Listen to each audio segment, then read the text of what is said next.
When you look back at the 20th century, it's hard to wrap your head around the sheer scale of the political horror. After the collapse of empires and 2 world wars, people were left reeling. The philosopher Hannah Arendt put it best. She said we were facing homelessness on an unprecedented scale, rootlessness to an unprecedented depth. And this wasn't just a physical crisis, it was a crisis of understanding. And that brings us to the central riddle that Arendt just had to confront. The things that were happening in Germany and Russia, they didn't just feel more brutal than past regimes. They felt fundamentally different. All our old words, tyranny, despotism, dictatorship, words we'd used for centuries to describe evil rule, just didn't seem to fit. It was like some new monstrous form of government had just appeared out of nowhere, with no precedent to explain it. And this is where Hannah Arendt steps in. With her massive work, The Origins of Totalitarianism, she took on this challenge.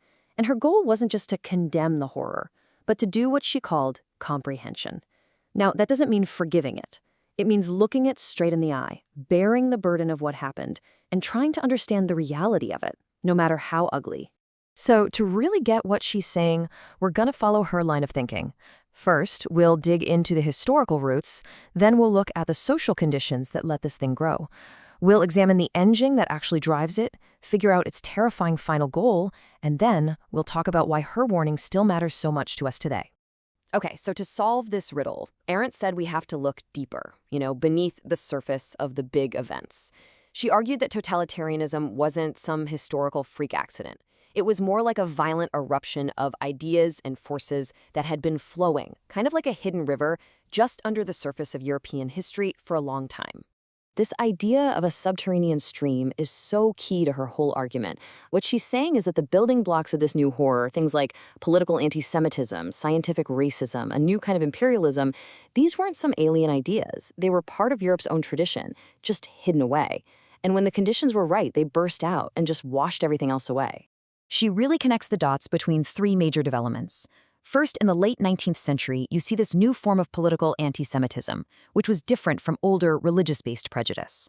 Then, around 1884, you get this new imperialism, not about clear goals like resources, but just, as she put it, expansion for expansion's sake. This brought race thinking into politics and bureaucracy into ruling. And finally, the total catastrophe of World War I, which shattered the old empires and left millions of people stateless and rootless. That chaos really set the stage for the final eruption. So, you've got the historical ingredients ready, but what about the people? Arendt argues that a huge social shift was absolutely necessary for totalitarianism to take hold, and that was the breakdown of the old class system into what she called the masses. Now, it's really important to get what she means by masses. It's not just a big crowd. For Arendt, the masses are people who feel like they don't fit in anywhere. They can't be integrated into any normal group based on common interest. Not a political party, not a union, not a professional organization. They are, in a word, politically and socially homeless. This social homelessness happened because the old class system, whatever its flaws, did give people a sense of place. It gave them a social identity, a group with shared interests. But after the war, as all those structures crumbled, society just became atomized. People were left as disconnected individuals, adrift, and profoundly lonely.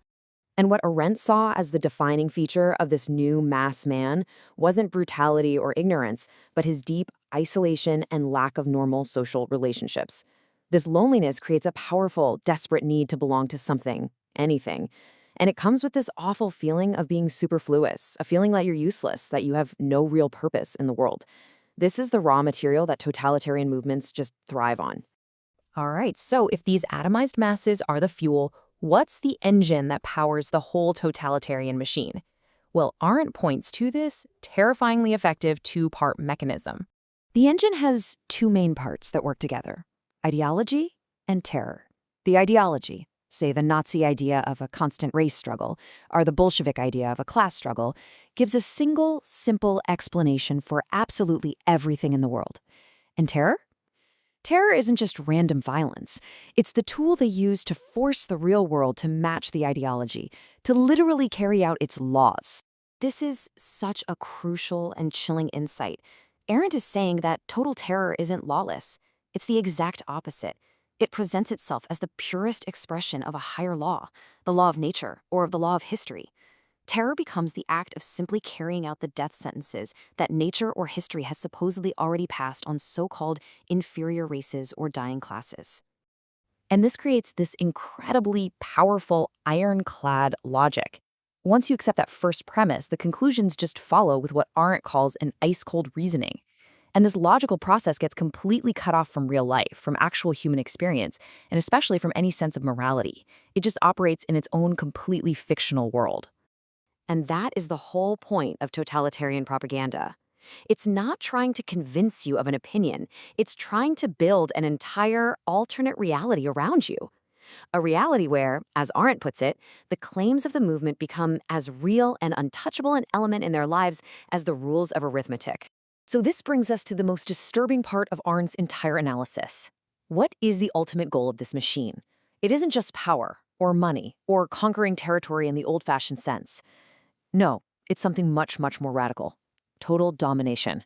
The final goal isn't just to control what people do, but to completely remake who they are. It's to transform human nature itself. The regime's dream is to create subjects who are literally incapable of telling truth from lies or reality from fiction because they've totally surrendered to the internal logic of the ideology. And the very last step in this horrible process is to make human beings completely superfluous, unnecessary. Arendt saw the concentration camps as the terrifying laboratories for this project. They were places designed specifically to destroy human spontaneity, to crush individuality, and to prove that people could be reduced to just bundles of reactions, totally interchangeable and completely disposable. And here, Arendt makes a really critical distinction. A simple tyrant might believe that everything is permitted, but totalitarianism is different. Its core belief is that everything is possible. It's the belief that reality itself, even human nature, can be fundamentally and permanently changed. So why does this book, written more than 70 years ago, still feel so incredibly urgent? It's because Arendt didn't see totalitarianism as just some historical event that was over and done with. She saw it as a permanent possibility that's always lurking within the modern world. So these are really the core things we have to take away from her work. Totalitarianism isn't just a meaner dictatorship. It's a completely new form of rule. It works by destroying all the traditions of a country. It grows in the soil of isolation and deep loneliness. And its ultimate goal isn't just to oppress people, but to destroy the very idea of human freedom and uniqueness. So in the end, Arendt really leaves us with this profound challenge. If the perfect breeding ground for total domination is a world full of rootless, lonely, and disconnected people, then fighting back isn't just about defending our political systems.